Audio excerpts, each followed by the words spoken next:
Welcome to Breaking the Chains. I am Bakita, and this is our series on finding love in Ghana. Today I have Christian and Ayo on the video with me here. We're talking today about from the men's point of view, Ghanaian men, like how are you guys feeling about this whole intercultural relationship and all of the things that come along with it. So first of all, we're going to have Ayo to introduce himself. Just tell us a little something about you and your background, and then we'll introduce Christian. Hi, good evening, Bakita. It's good to be in your channel once again. And hi, Christian. I hope you guys had a good week or a good weekend. My name is Ayo, so as Bakita said, I was born and raised in Lagos, Nigeria, but my parents are Ghanaian, and I moved to Ghana about 6-7 years ago, but I've always come to Ghana as a child. So I work for MTN Ghana, and, I'm an amateur music producer. I do it as a hobby. So, so that's me. And it's good to be on here to talk about this topic because it's something I've seen, grow, and it's something I've seen. Intercultural relationships is something I've seen people involved in. People. Sometimes it has gone good, sometimes it's gone bad, and I believe we're talking about is going to, it's going to shed more light on it, and inform and educate people from the Ghanaian man's perspective. So hopefully we'll do a good job at it this evening. Thank you, Christian. Yeah. Hey, hi, my name is Christian Mensah. I'm a sports journalist and I live here in Ghana. It's great to be on your show.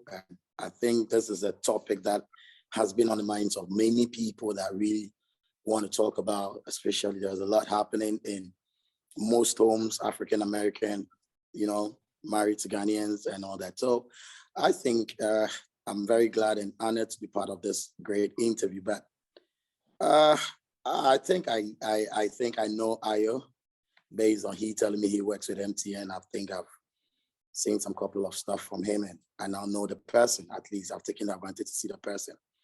Yeah. Oh, cool. Ghana's a small place, so it's big, but it's small. So, Christian, you are married to an American, a Black American, recently. How's that been? How did that go? How did you meet your wife? How did I meet my wife? Yeah. Oh, we met on the Facebook group, actually. I didn't know how, the funny thing is I didn't know how I got onto that page. Didn't know how I got into the group. So I was like, it was a certain caption that came up, like everybody should post a picture. And she posted her picture. I was like, whoa, who is she? I want to know more. So I went onto her picture. I just liked it. And I commented under it before I could realize she also did the same to mine, and I went straight into her inbox. I was like, I'm gonna send her a message. Right into them DMs, huh? Yeah. So I sent her a message and she replied, but she replied based on after checking my background, knowing that I am into the media and she also have a media background. So she was like, okay, we have something in common. That is how it all started. From a chat, from Messenger, it went straight to WhatsApp. It went to Hangouts, came back to WhatsApp. Oh, materialized. Cool. And you guys got married a couple of months ago, right? Yeah, we've been married for the past, I would say, getting to 4 months now, October. Yeah. And we are in February. So let me say probably roughly 4 months now. Yeah, man, that's so cool. So, you know all too well about this conversation. Ayo, you know, Ayo, you know, because you know people in Ghana. You know a lot of the repatriates and you know a lot of foreigners. And this is always a conversation. And you even mentioned to me when I asked you about talking, you were like, I'm so tired of this African American and African conversation. It's like, and I am too. I am. But I appreciate you for, even though this is such a tiring thing for those of us who just feel like, come on, we're all people Let's just live together. Yeah, like sure.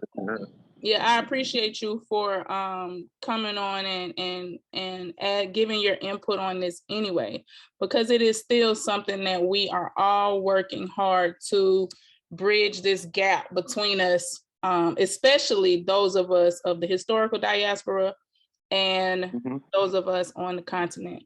So thank you, gentlemen, both for joining me here today. So the first thing I want to do is ask, when as soon as people see a Ghanaian man wants to be with a American or European woman, the first thing they think of is what? He wants some papers. Yeah. That's So basically, those are the things that pop up, or he's trying to extort money from her, or he's trying to take advantage of her or something. Those are the things that come up. Yeah, that's the first thing that people. Yeah. So let's just keep it real. Christian, you married. You're married to a American. How do you feel about that being like probably one of the first things people think when they think about the relationship? I sometimes feel very bad about it, but if we have to be very honest and truthful in here, it's something that most people have it in mind, that most Ghanaians guys get married to foreigners, Black Americans or Europeans, because they want to leave Ghana for a better life out there. But the truth is, you can look at it from different angles, though. There are people who really get married to Black Americans or Europeans just for papers. And there are other people who really get married to those they get married to because they really love them and all that. Now, I will not sit here and lie, though I use myself as an example. I come from a background where I have been deprived of what is called real love. I have never experienced it. Like, never had that kind of person who looks at you and say, you know what, I know who you are, I know what you're made of, I know your flaws, I know everything about you, I still want to be with you. I have not experienced that. So when she came my way, when my wife came my way, I was like, what, you know what, if this person who doesn't even know me or have not even seen me before can show me this unconditional love, then I think I'm gonna just let everything go and be with this person no matter what it is, because she makes me feel at home. She makes me feel like a real person. She makes me feel valued. And I've had people coming at me saying all kind of stuff about, I know you just married her because you want the papers to travel and all that.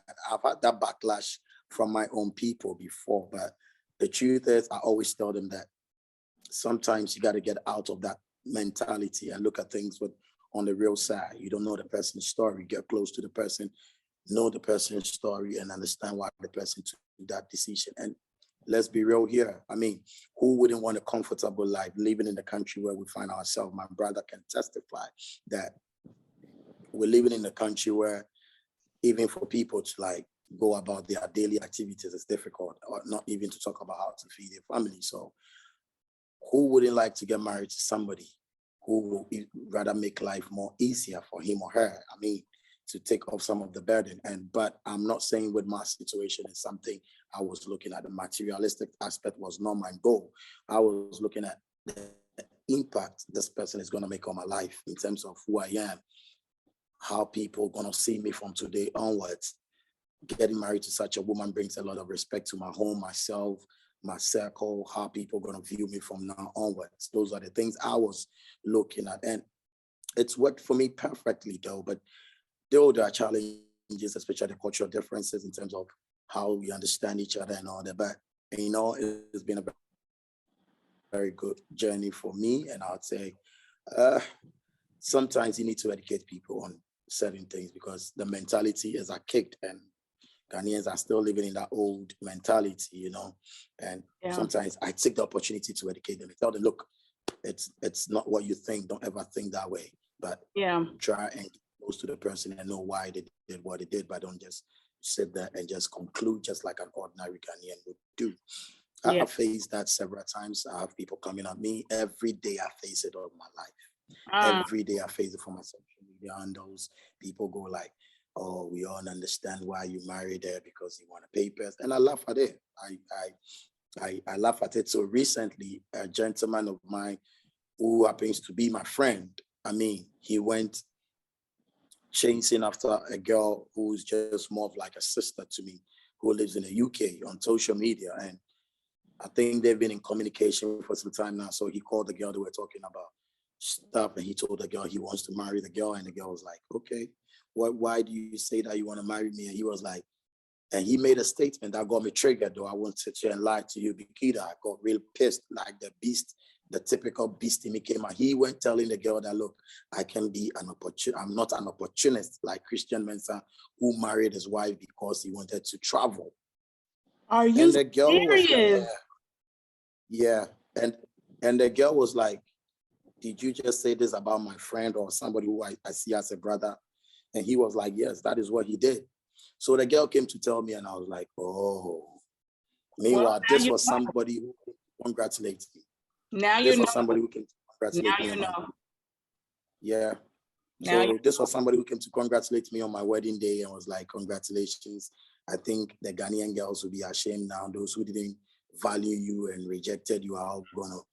And I was like, so I sent the chat to the lady. I was like, this is what this person said on the 22nd of October. And if he's the same person that can come to you and say this, then I think I need to take action against him. I really wanted to go at him, but you know, your sister, she's kind of like, let it go, don't. So I just had to listen to her and let it go. But in all, it's been a wonderful journey for me. And I think it's a journey I don't and I will never regret it today. Yeah. Ayo, so hearing Christian's experience, it makes me wonder, how often do you, when you hear these, you know, a lot of the repat community, how often do you run into this kind of conversation where people are saying, oh, this person is doing this for papers, this is not real, or whatever? I mean, 9 out of 10 times, it's always like, you know, that's what it seems to look like. Like, you know, like it's either the guy is not being 100%. Most of it's 9 out of 10, like I said, 9 out of 10 times, like, the brother is not being 100. And, you know, you can actually tell from the way from the things you hear about the relationship, you know, if you're being told about things that are going on in the relationship and stuff, it always comes from that angle. Like, okay, probably the brother's trying to take advantage of the sister, or he's trying to get to the US, or, you know, he just doesn't value the sister as he claims to value her and stuff like that. Sorry if I'm sorry if you could hear some noise in the background there. There's a football match going on, and Ghanaians like football, so I'm sure Christian, you know, so it's always that way. And I've only had a couple of positive stories, to be honest. I've only had a couple of positive stories that I know personally when it comes to, you know, the intercultural relationships. That's with or marriages. That's with African Americans and Ghanaians, or African Americans and Nigerians. So like it's always been that way. So I wouldn't, you know, I'm not going to downplay the fact that people think about it from that perspective. I'm not going to say, you know, it's wrong or something, because it's something that actually does happen. And the positive stories I have heard personally, I can count them on, you know, on my one hand, and be like, okay, yeah, this is, you know, this is actually, but yeah, so it's actually true. People do take advantage of people. People do you want to extort people and stuff like that. Yeah, so it's actually true. Yeah. So there was one thing I heard about a year or so ago. During the year of return, I was hearing this thing about Ghanaian men proposing to African American women at slave dungeons. And it's been something that has aggravated me to my core for this entire time. Have either one of you heard of these things? And how do you all feel about that? Well, I think the last time we talked about, a little over a year ago, we talked about it, and, you know, and I'm not surprised, because, you know, I can see game when it's being played, stuff like that. Because when it comes to the history of African Americans, a couple of Africans have come to understand that, the enslavement of African Americans in the U.S. actually, is actually an emotional thing, and it's something that African Americans hold dear to the heart. So if you find African men proposing it in such a place, in my opinion, it's like I don't see that anything that I don't see that something real, because it's like, how do you follow your wife or your girlfriend? Sorry, your girlfriend. I mean, then it's such an emotional environment where her emotions are running left, right, center. She doesn't even understand what she's trying hard to process the whole tour.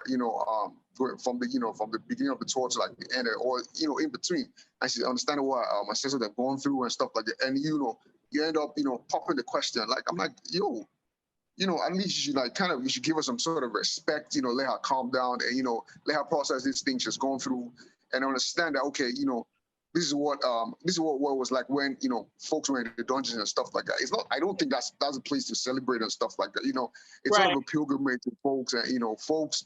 So I like that. That doesn't make sense to me. It's like you're putting the person on the spot. The person's like, okay, the person is like, goes from being sad or being happy, then at some point, and you're like you're on your knees trying to like, will you marry me and stuff like that. Like that's crazy. Like, like, why would you want to do that? I mean, there are a couple of other, lovely nice times. It could be at a dinner. Right. It could be, you could be on the beach or something. Do something nice.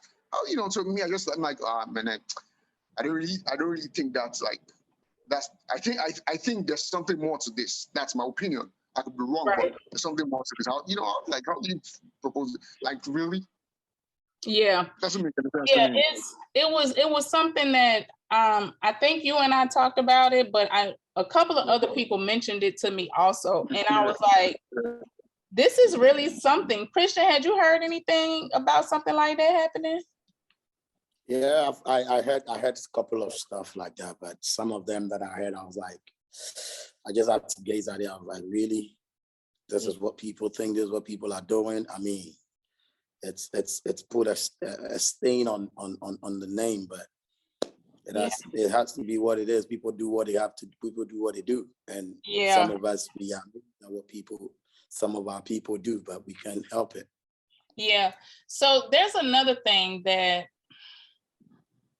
is really interesting to me, and I've talked with some of the sisters about this, but I really want to talk to Ghanaian men about it.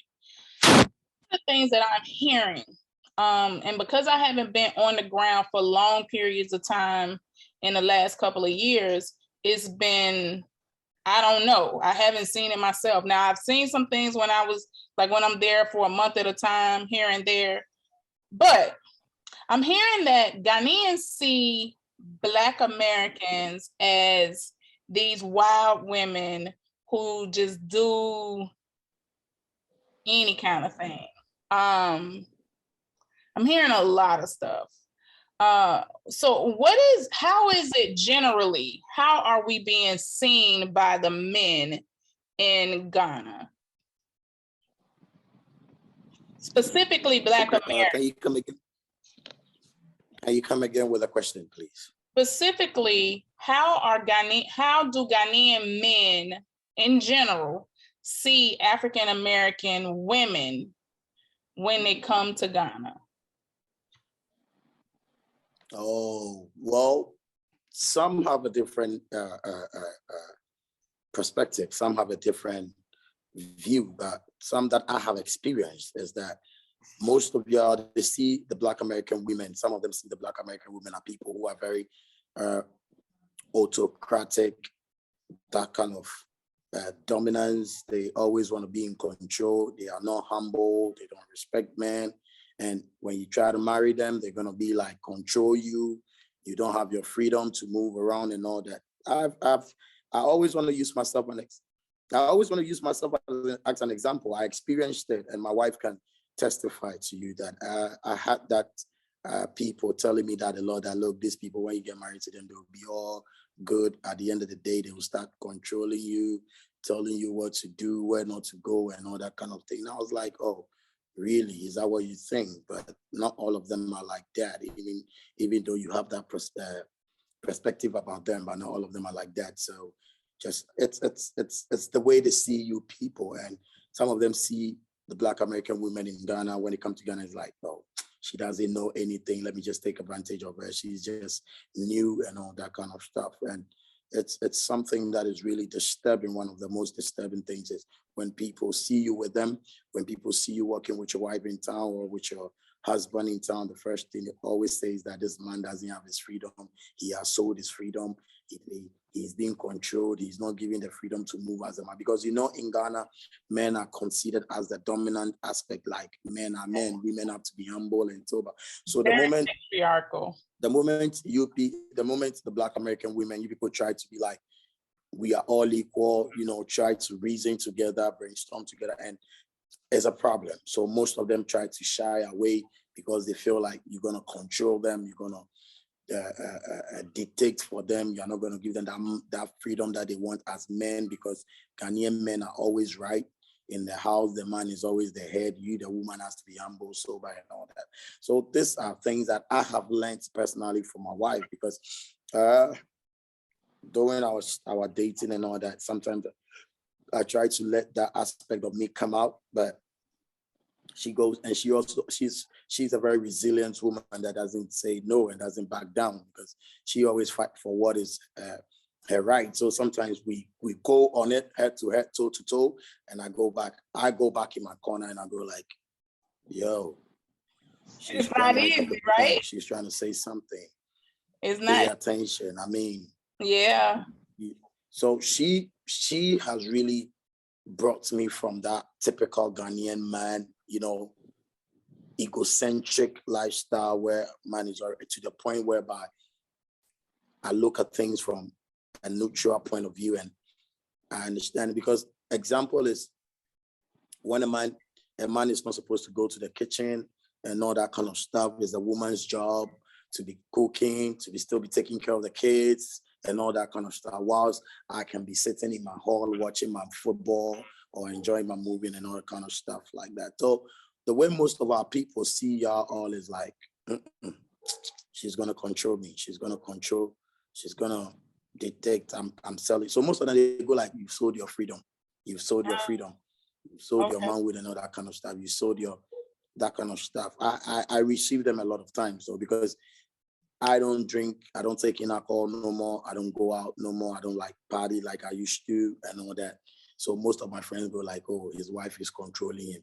Can he even come out? He's scared of his wife. Oh yeah, I get that a lot.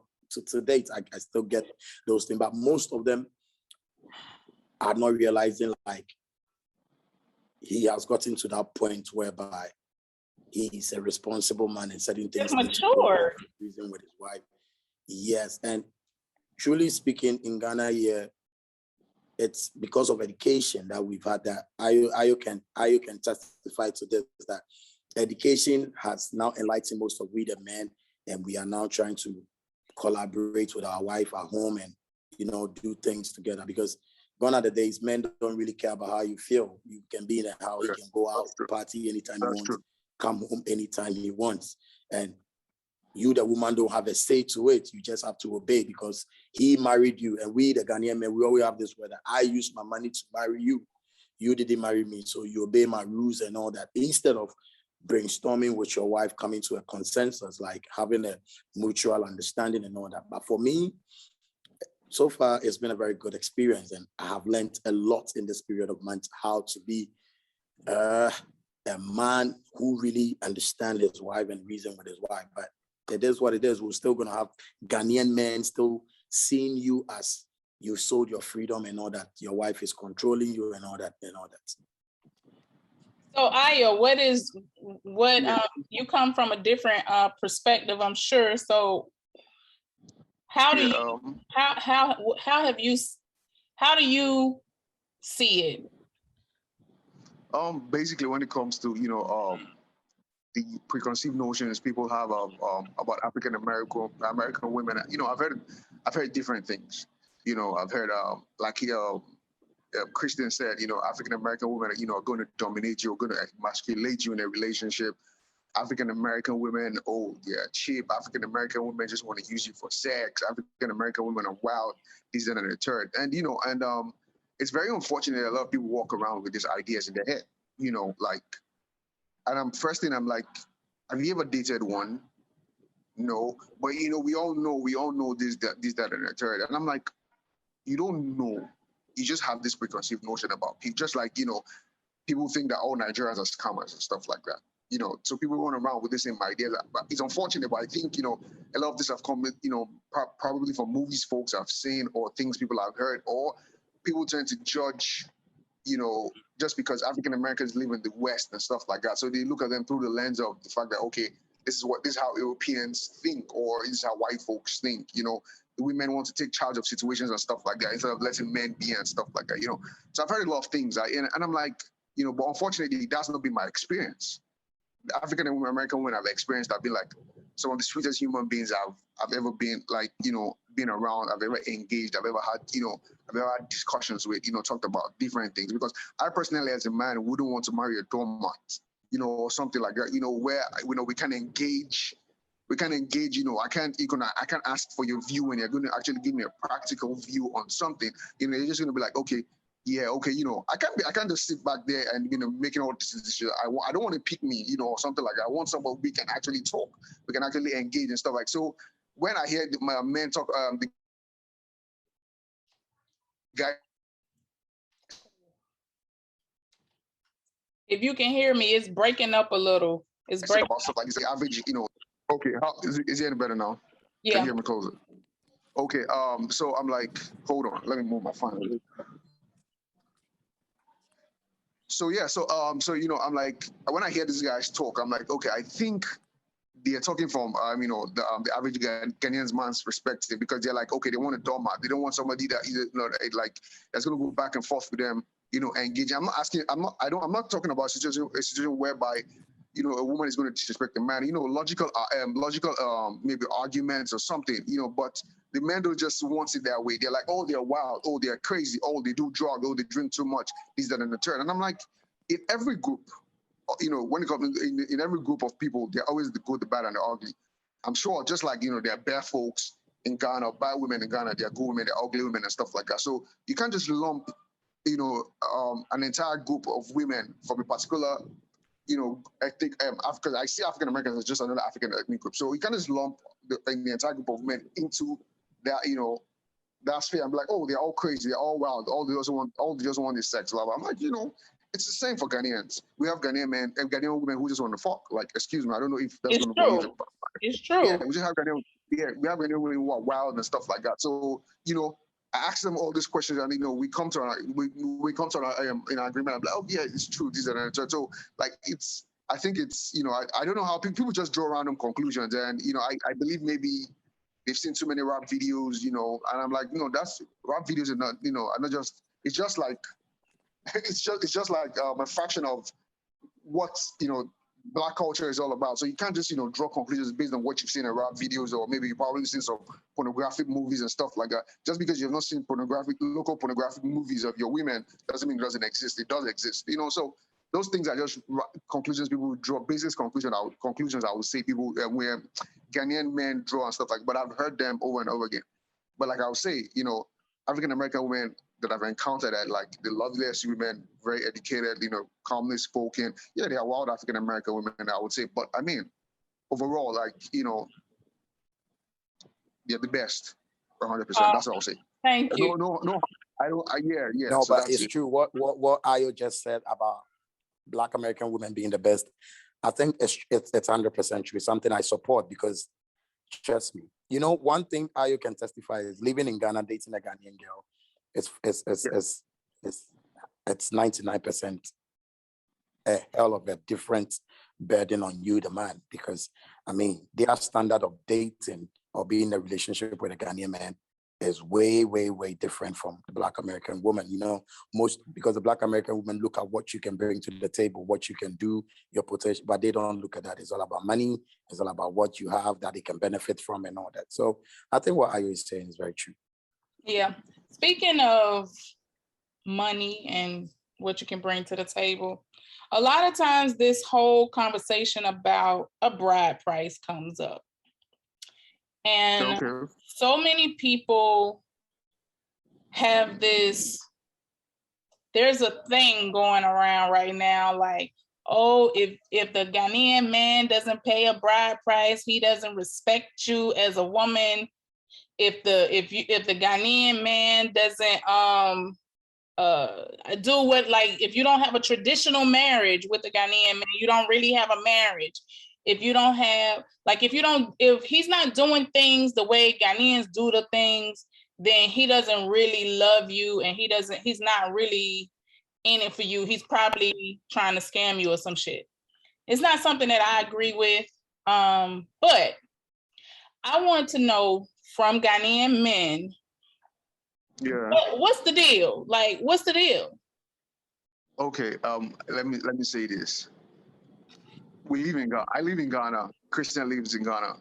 We've had people who have had marriages where they engaged in, in the traditional wedding or traditional marriage ceremony, and they're going ahead and do the white wedding like they do, regularly and stuff like that. And those marriages still crash. The husbands still disrespect their wives still disrespect their husbands. There are incidents of violence, there are incidents of marriages breaking up in a couple of months and stuff like that. So, paying the bride price and not paying the bride price, in my opinion, it's not going to hold the marriage together. But now, I would, it's beautiful to have, a traditional marriage, which I would advise folks to do. If you want to get married to a woman, it's respect the woman's family, do what's right. Don't just say because the woman is from another culture, you're just going to walk over things and just be like, no, I don't think that's the right thing to do. So, but again, women need to understand that bride price is not going to solidify your marriage. Exactly. It's the individuals and the marriage that is going to make things work. It's how both of you agree. It's the values that is going to hold the marriage together.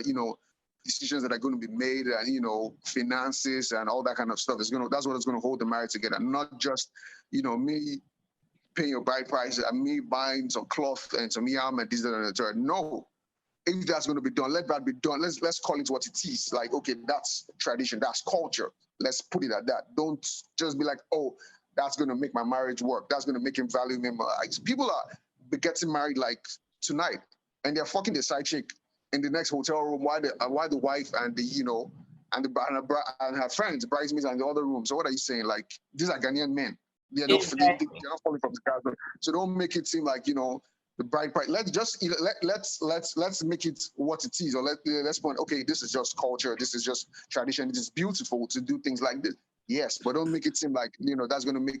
I mean, folks can pay everything and do everything, but like, still no respect, still no value, and all that kind of stuff. So it's important for people to understand things for what they are. Don't just make it seem like, oh, he pays my bride price. He talks to my dad in the US. Oh, even if he hasn't, gone to America before, talks to my dad, or my family sends a representative here, and we do all that. That's beautiful, but trust me, that's not going to hold your marriage together. So it's important for people to see things from the right perspective. Yeah. So that's my opinion when it comes to that.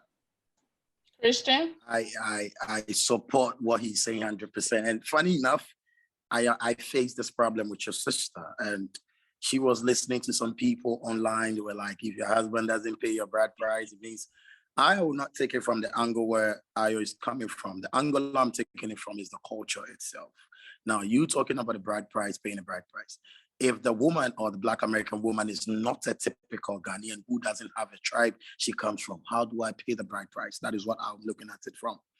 Now, I'm a Ghan from Labadi and Jamestown. And if I want to pay a bride price, it's the reason why we have the traditional marriage, that is the engagement, is because every tradition have their own customs and stuff, the way they do their stuff. Every tribe, when you go to the Ghans, before you marry a Ghan woman, there are things the woman family might demand and all that. It's different from the Ashantis, it's different from the Ewes, the Northerners, the Dagbanis, the Fulanis, and everything. But the question is, as a Black American woman, what is your culture? Well, in our culture, it is you supposed to ask the father for permission to marry his daughter. That is our culture. There's, there's some, depending on what part of the country you're from, there may be some little different things, just the same as in Ghana, where different tribes have different cultural things that they do. It's pretty much the same thing, but in our culture, you're supposed to go to that woman's father, speak to her father, and get permission, ask for permission to marry his daughter. But so this is what I told my wife. And she in America, and her family's in America. How do you go to her father and ask her father if you can marry her? Yeah, so when my wife was having that problem on social media, she was like listening to people a lot on social media about that particular situation where she got frustrated. She was like, why didn't I do the traditional? She wants a traditional marriage. After explaining to her, I was like, you know what? You've told me about your culture and how things are done. So why is it that when I'm there with you or you are here with your whole family, we can do that again? So the whole idea was like, if maybe the chance come up to be there with her, I will redo it and do it her way so that I know, because I'm in her culture now. So I need to pay respect to the culture. But the truth of the matter is, we've gotten to a stage as Ghanaians whereby people are beginning, the youth, the educated ones are beginning to understand that all those things doesn't make marriage work. People can pay your bride price today, pay a huge sum of money, do whatever you said they should do, and the marriage might end up in 3 weeks. It's true. So people are moving away from the ideology that, oh, you have to pay my bride price, that would tell me you respect me and all that.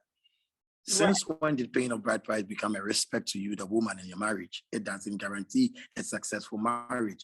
If the man wants to do it, he wants to do it because, yeah, he wants to show respect and obey that, just to show respect to the tradition of the woman, which is done so that there could be peace. But then it doesn't guarantee. We have Ghanaians, Ayo can testify. We have Ghanaians who are now just going to the courtroom, having their signed papers and just have a normal dinner with their family. We have people. The world is moving in a way that it is now that Ghanaians, some are now getting the picture of how things are done and the value placed on certain things. And here in Ghana, marriage has gotten to the stage whereby in the certain people's mind is a competition, because when you come and you see people having a big wedding, the big traditional wedding where people come eat a lot and drink, and maybe I did mine, I decided to do it private, not to spend a lot of money, because save money to do other important stuff. People gonna come at you and like, you are poor, you are not rich, you are, those things doesn't guarantee a successful marriage. I believe in bonding with the person you're going to spend the rest of your life with, putting your heads together, doing what you do best to make the marriage successful and have a successful life so that other people can learn from it. And this tradition thing, it will not stop today, will not stop tomorrow. People will keep talking about it. But we are privileged to have a little education or broaden our knowledge on stuff like this, we need to be in a position to try educating people on the importance of rather focusing on building your marriage to make it successful than building it on, let me pay your bride price. I'm not rubbishing it though. It is good that when you do it, it's good, but it is not a yardstick measure for a successful marriage that you can say when I do this. Right. Yeah. And for full transparency, I've been married for 10 years. My husband wanted to have a traditional wedding and all of that stuff. My husband is a northerner. He's Sisala, and he wanted to have a traditional marriage and all of this stuff. And I'm like, why are we spending all of that money to feed all of these people when we have things to do? We're trying to start our life. I am a person who I don't believe in spending a whole lot of money on a wedding. I believe that money should be invested into beginning your life together. And it is our goal is once we get to a certain point in life, we're going to have a big traditional wedding, and we'll celebrate the accomplishments that we've had by having a traditional wedding. we're legally married in Ghana. To me, that was more important than anything.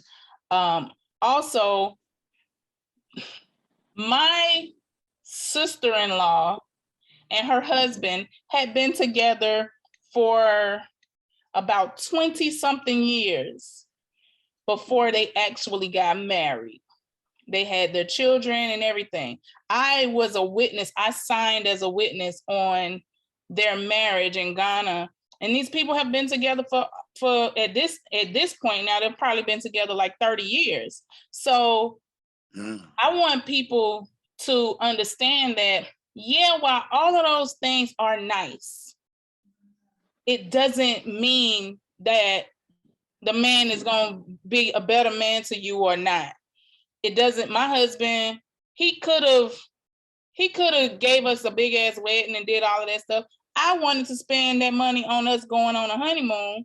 We had a beautiful time in Ghana at a nice spa, did all of the nice things together.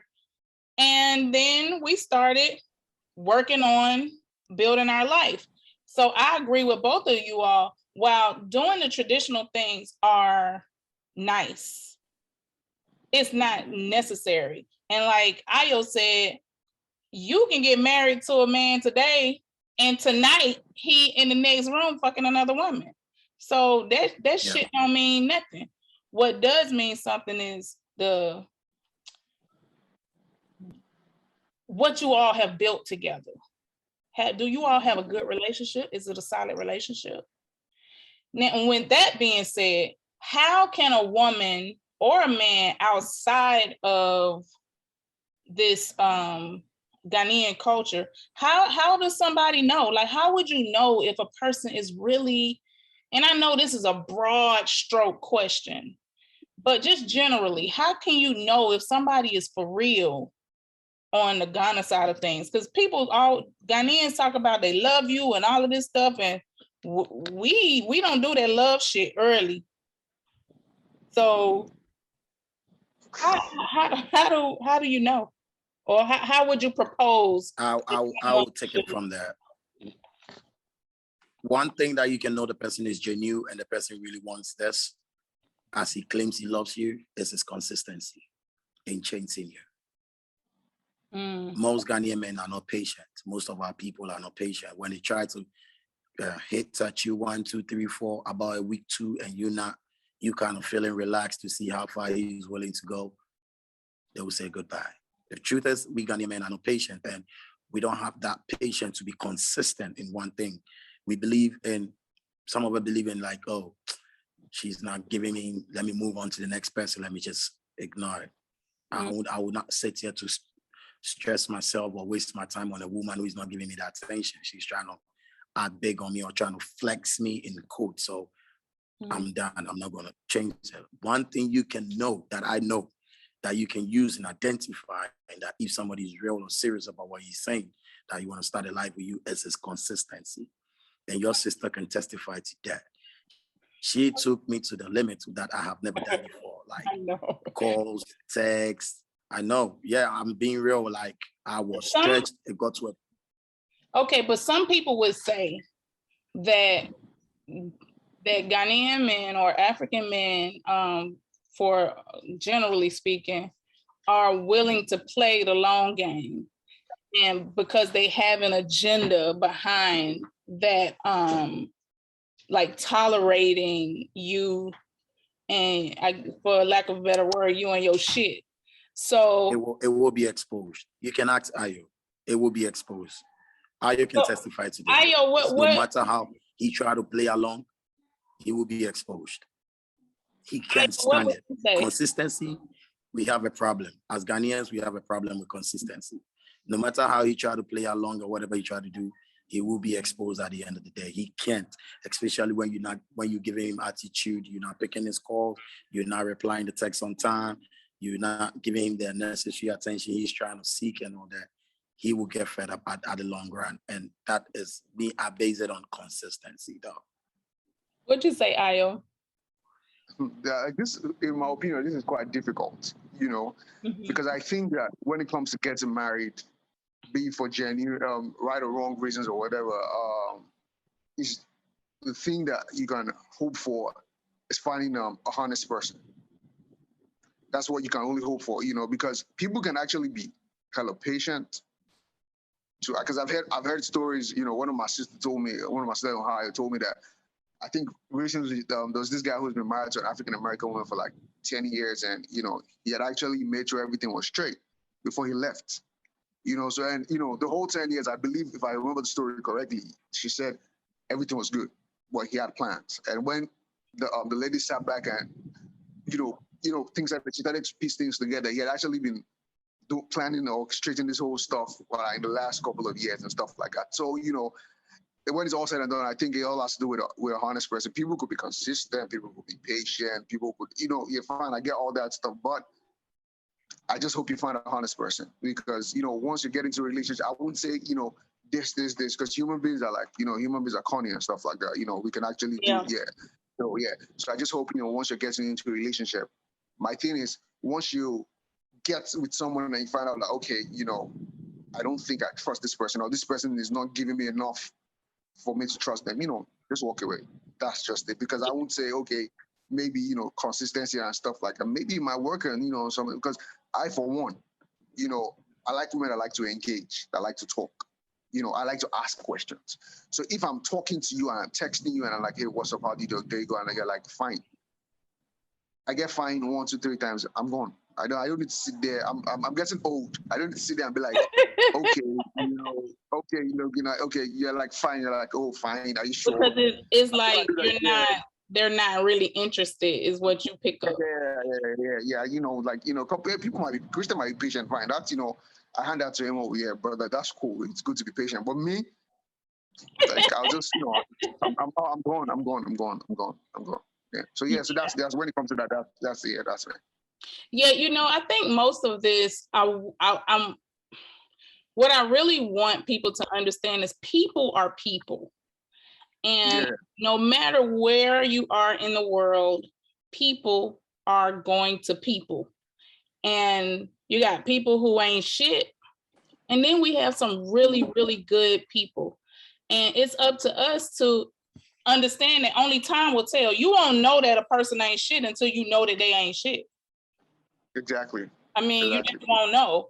And the truth of the matter is, when we look at like the whole romance scam and all of that stuff, Ghana or Nigeria ain't even number one. The Philippines is the number one, and Nigeria come in a very close second. But it's a world thing. Like so many people around the world. I just watched a show that's based out of somewhere in Europe called The Tinder Swindler. And this man, if y'all get a chance, watch this show. This man was, oh my God, this European man was scamming women from left to right to yonder. He had people thinking he was the billionaire's son and all of this stuff. It was crazy. And I'm like, and y'all worried about what these men doing? These men ain't doing nothing compared to, he was literally wiping these women out of their whole life, like ruining people's lives, taking money from this woman to wine and dine this woman, private jets and all kind of stuff. Anyway, I said all that to say that people are people. So we have to, I think when you meet somebody and you get a little idea that something ain't right here. But a lot of times women don't tend to, I say Black American women don't tend to listen to those intuitions. And you have men who play on this whole thing that, granted, I know I've lived in Ghana. I have, y'all know I have my own place there. Me and my husband have our place in Ghana. But people think that, oh, Ghana, you say Ghana is so hard, and Ghana, it is hard. America is hard. The world is hard. Everywhere is hard. The kind of rent that we pay here in America is beyond. We pay that for maybe 5 months rent in Ghana. I pay 1 month here. And we're not making the money. So the thing is, we have to see that if I'm married to Ayo and Ayo is being a good person, Ayo is not giving me any reason to think that Ayo is not in this because he loves me and that he want to be with me. Why am I doing this? Why am I putting up with Ayo bullshit? You're going to get bullshit from any man or any woman. There's always going to be something. So I'm saying all that to say that I want people to understand that sometimes it's just that relationships don't work. Yeah. People in Ghana, it's a lot of marriages in Ghana that don't work. I know so many people in Ghana who stay married, but like the woman is married to some man, but she's gone on with her life. They just married. Yeah. They just stay married for the idea of, oh, I'm married. So they can say I've been married for 30 years. Yeah, you've been married for 30 years, but y'all been separated for 25. You know? So I'm saying all that to say that I think I really want, people to see this as a chance to learn about each other's culture. Learn about, because for whatever reason, people tend to think that we as African Americans don't have a culture. We have plenty of culture. And speaking of us not having a culture, why do you all know why Ghanaians think we don't have a culture? Like we've been. I could come up, with opinions, but I don't believe that that's true. That African Americans don't have a culture, because going by the basic definition of a culture, is just our way of life, and culture has tangible and intangible aspects and stuff like that. And when you look at African American culture, they have their way of life. When you want to get married, like you said, you call their fathers, their uncles, or wherever they're represented, you ask for their hand in marriage. That's a culture. There's music, there's food. So when I hear, people say these things like African American don't have a culture or something like that, it's like, you are dumb, because if you don't understand what culture means, you would not be saying stuff like that. Yeah, so so that kind of defeats the argument. So next, so we can move on to something else. But I think, that's, we don't need to go back and forth when it comes to that. It's as simple as that. I'm sure you can testify to that. So there's no, So, but I think where this thing comes from is, I believe, this is basically, like I said, maybe this is, I would think this is a stereotype or something. The fact that African Americans that are descendants of enslaved Africans, so there's this thing like, okay, African Americans are are kind of like European blacks or something, and Africans think Europeans don't have a culture. So the fact that African Americans have been enslaved, in North America and stuff like that comes up, it's something, okay, they've lived with white folks for the longest, blah blah blah. So just like white people don't have a culture, maybe. That's my opinion. That's my theory or something. So that's where I think that comes from. So a lot of people run around with this and say, "Oh, African Americans don't have a culture." This, that, and that. I'm like, you know what? Come up with something else. Say something else. I'm tired of African Americans don't have a culture. This and that. Hip hop, rap, that's music. That's just soul, jazz, and all the go-go music. This is like, it's that. Do we need to? So it's when you hear things like this, you're like, okay. Say something else, like, because once you're informed and once you're educated, you know that you are not saying anything. Like, and you just want to just talk down on people. So this coming out of ignorance. It's not like, so yeah. So those arguments don't fly with. But yes, those things happen. I hear those things every now and then. I'm like, that's why I'm like, I'm tired of this conversation. So I'd rather sit and have a conversation with somebody that, okay, we can just meet halfway and enjoy life. Because if you want to talk about what this is like, so yeah. So that's my view when it comes to that. Yeah. I really appreciate you for that, because it's something that really gets on my nerves. So it's really good to hear a Ghanaian who was raised in Nigeria to speak so passionately and eloquently about the fact that that's just dumb. And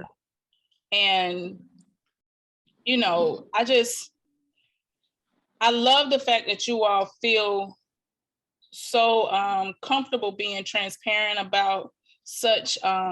It feels like Ghanaians, like when it comes to talking about certain things, Ghanaians get really quiet. They don't want to talk. They don't want to say anything.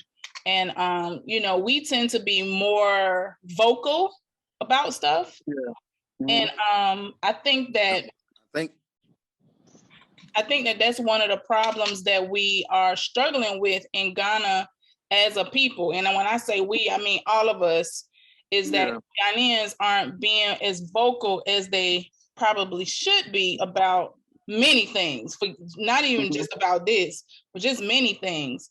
And I'm hoping that as we begin to blend more, we'll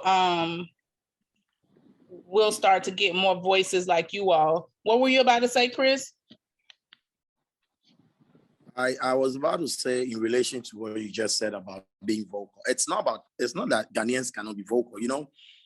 We were raised in a situation whereby if an elderly person is even wrong, you can't complain.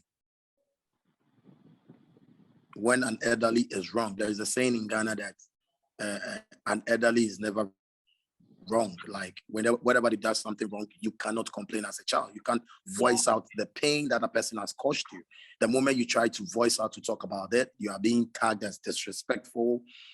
You have that same you've problem. Lost your moral values. And if you don't take time, the insult, the backlash will even affect your family. Your mom or dad will ask you, how did your mother raise you? Like, did your mother? So we grew up harboring things in us instead of speaking out. So we are used to it, that when somebody does something that is not wrong. And we live in a society full of hypocrisy, that especially at our workplace, in our society, when somebody does something that is really wrong, that this is not supposed to be done, and you wake up to speak against it, the rest of the people there, even though they are facing the same challenge and wish they can talk, you being the person to voice out, you are being seen as the bad one. And if you don't take care, it affects your daily bread. It might even affect your job, your position, your relationship with somebody, your connection, trying to get a deal. Somebody would say that, look, this was the guy who spoke rudely to that person, so don't give him the deal. And so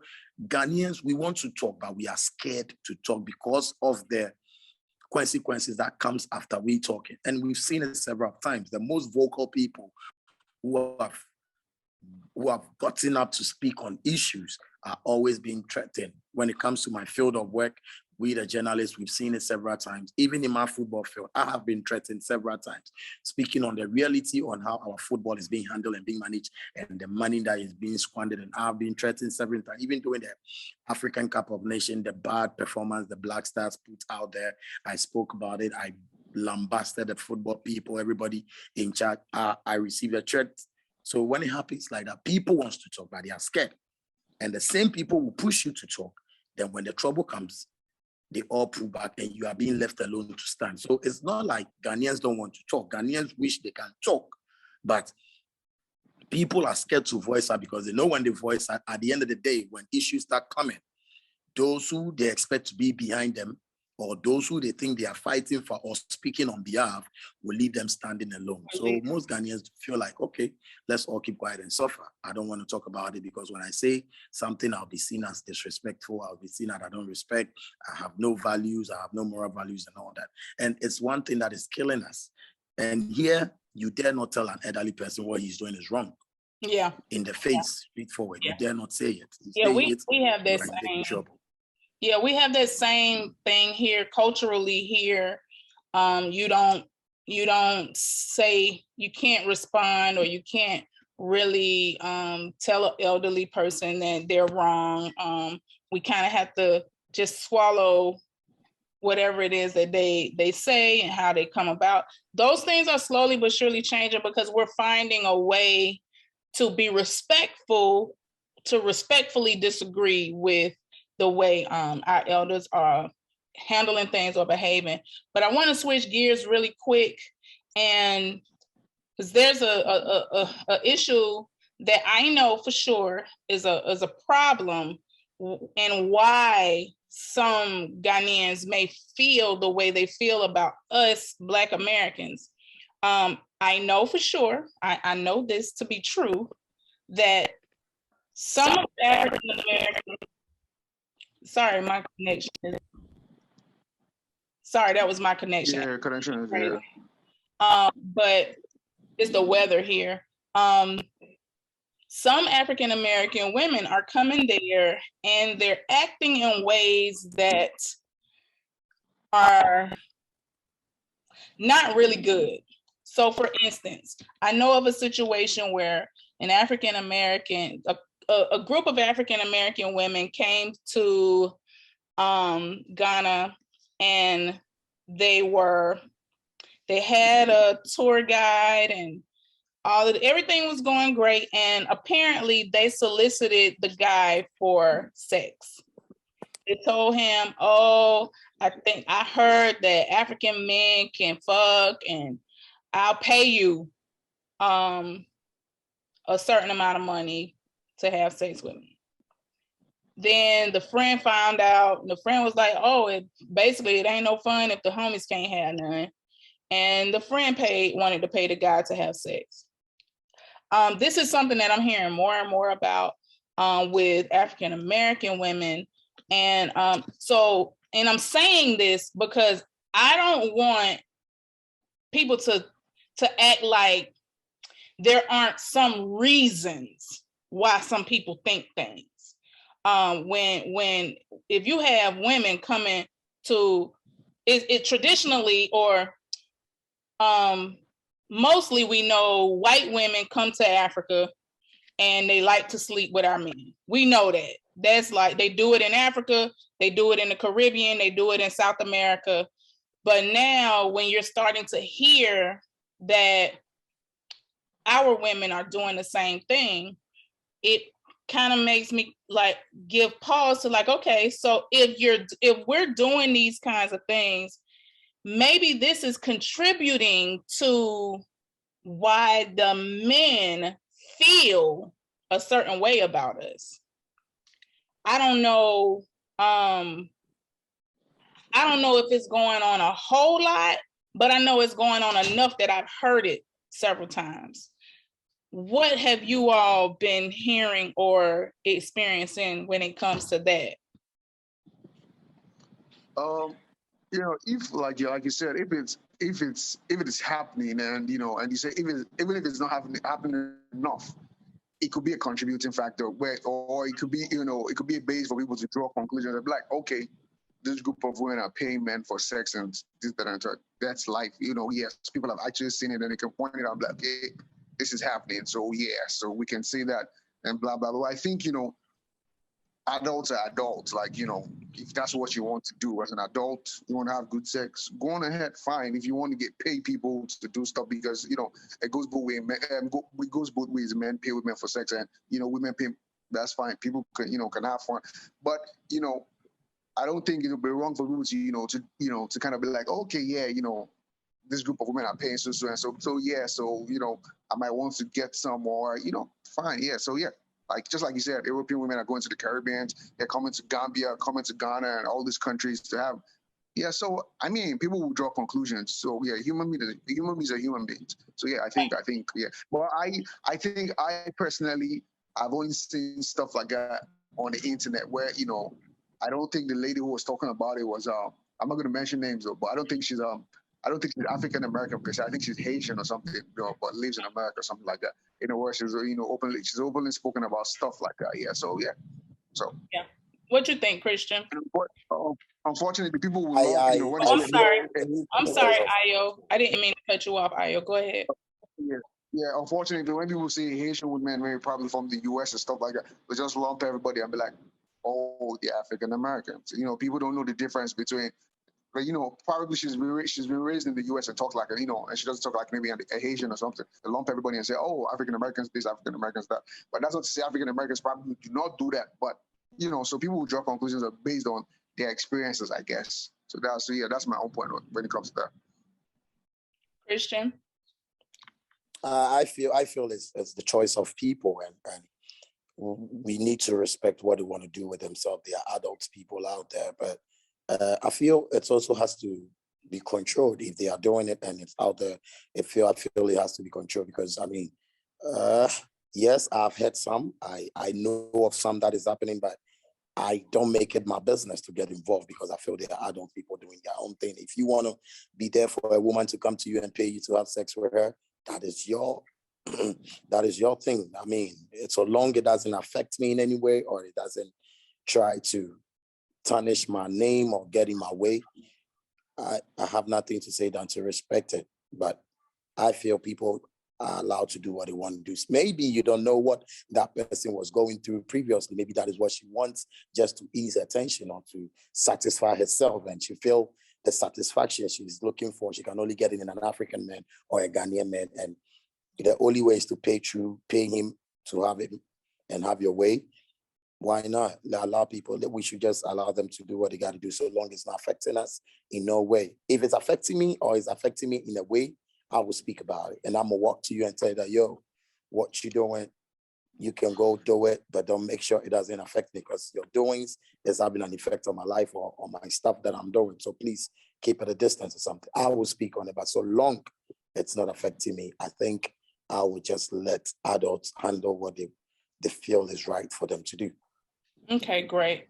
So would you say that with more and more African Americans coming to Ghana, that maybe Ghanaians are starting to get a better understanding of who we are? Because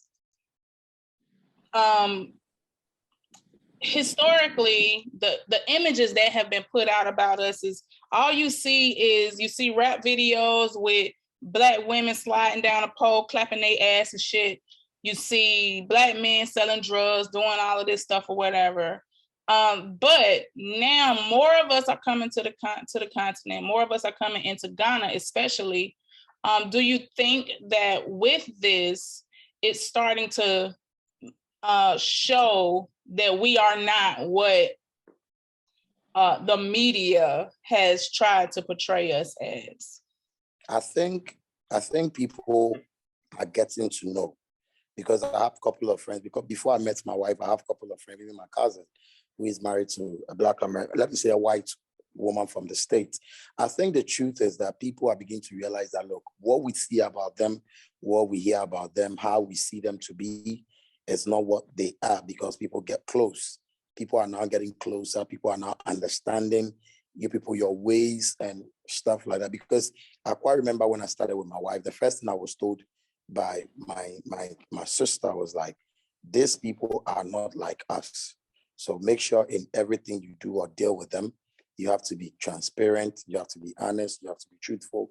If you say you are here, let your A be your A, let your B be your B. That is all they require. That is all they need from you.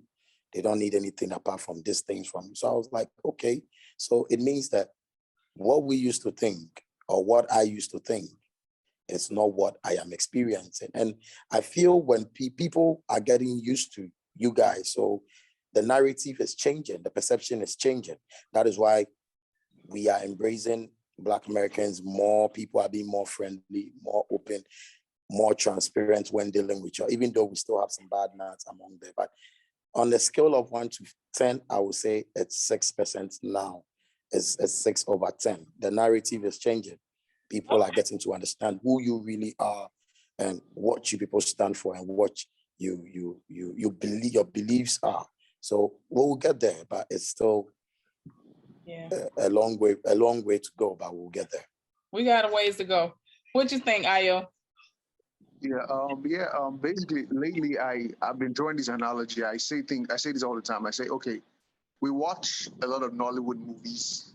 We watch Nollywood movies, and Nollywood movies are not our everyday life in Ghana, in Nigeria and stuff. It's not. So sometimes I'm like, I think we should look at it from that perspective, that when you watch these movies, watch these music videos and stuff, that's not the everyday life of the African American, because people are not actually walking and doing juju and trying to kill someone and blah, blah. Like, right. That's not how it happens. So, the fact that it's not, the fact that you watch these music videos and draw these conclusions sometimes, I don't think it's wise you do those things. I will advise you probably engage in African American to, or read some news article or something, or watch the news and stuff like that. Look at different angles and stuff like that.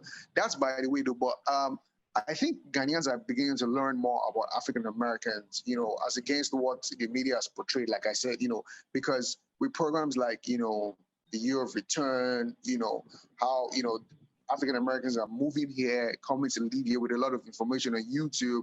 African Americans opening businesses, African Americans, building their homes, repatriating with their families and stuff. I'm sure at this point, Ghanaians are beginning to encounter African Americans whereby the experiences, are different, because it's like, okay, it's not about, guns, holes, and and drugs and stuff. No, it's not just that. Right. These are actually Black folks with with families, with businesses who want to live right, want to come back home and all that kind of stuff. So it's not just what you see in the media, what you see in the TV, like ladies sliding down the pool and stuff. No. So I think people are beginning to get informed, with forums like the Diaspora African Forum and stuff like that. And recently, I believe something was launched on Ghana Web by Diallo Sombra, where he has a program on Sundays. I think there's supposed to be another, episode supposed to air today.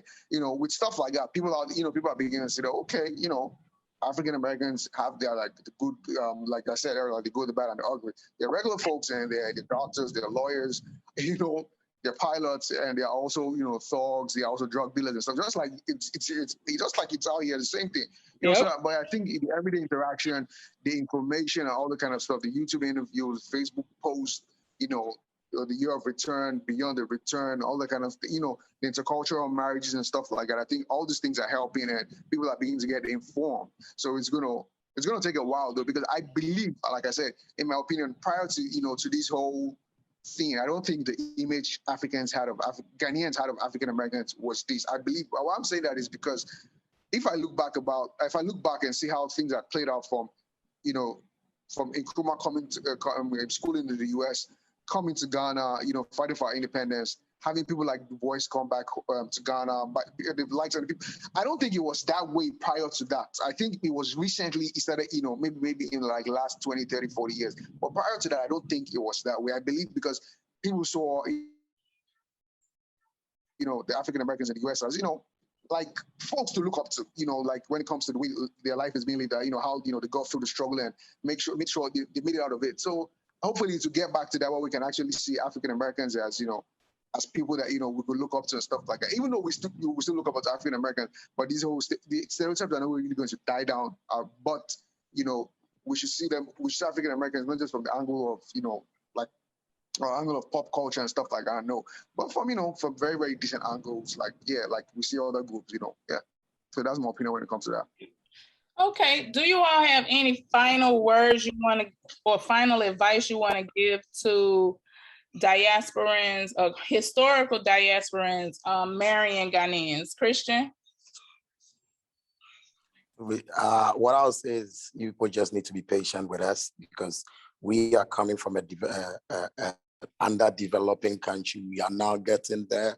You people are already in the developed world. We are in the third world. You people are already in the first world. So in most of the times, you need to be patient with us, try to understand where we are coming from, why we do certain things, and if there's any correction, you just do it. But we are good. We are one people, and we will always be great. Yes, thank you. Ayo? Yeah, okay. Well, when it comes to intercultural relationships or marriages and stuff, like what I'm going to say is, as a guy who wants to get married to an African American woman, my advice would be, learn a little something about the African American culture. It just doesn't have to be about what you see on TV and stuff. There's more to the African American culture or the African American experience in America than what you see in the music videos and stuff like that, than the slave dungeons and stuff like that. There's more to it. So I would advise you learn a little something about, their culture, their way of life, their values, their beliefs, their opinions, their political, views and stuff like that. How, and how they're being socialized as children and stuff like. So this helps the relationship. When an African American, it probably just doesn't mean it's negative. It means it probably could mean something about you should learn things like that. And you should on your own. You should learn things about the person's culture, and it should also be the same for the African American. So I think that make sure you place the same thing you're going to do when you're getting married to, as a Ghanaian man, getting married to a Ghanaian woman or a Nigerian woman is the same thing you should do when you're getting, married to an African woman. What do I mean by that? Look out for, the positive side. And an African American, looking for the positive side, the values, how the person handles their finances and stuff like that. So these things, like the real things, don't just come to Ghana and throw it out the window. Like, okay, this dude is black. He lives in Ghana. Okay, he lives in a developed country, a developing country. And you throw your morals away. Oh, I need to help him get to the U.S. I need to feed him. Oh, he's hungry. No. I mean, don't just throw everything out the window. Like, make sure, you are doing what's right. You are, don't throw your judgment out the window. Do what's right so that, find a honest husband or wife or whatever, so you guys can work together, raise your family, and,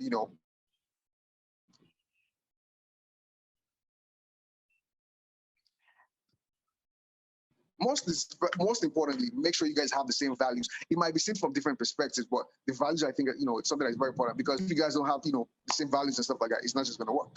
So that's just it, basically. Yeah.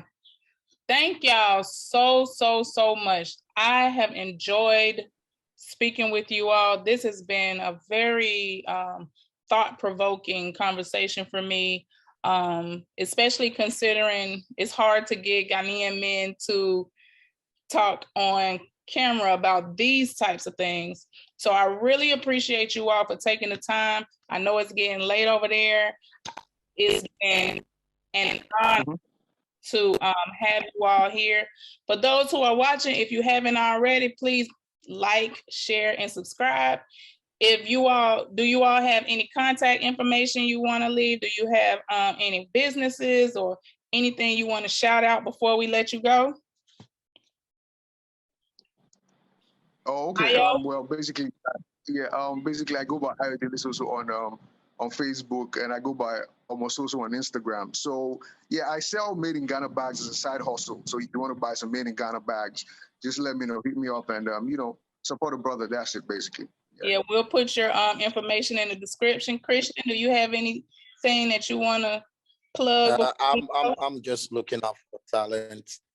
I'm just looking out for football talent, people who have the talent in playing football or want to enter into football or sport journalism or anything in terms of the media fraternity.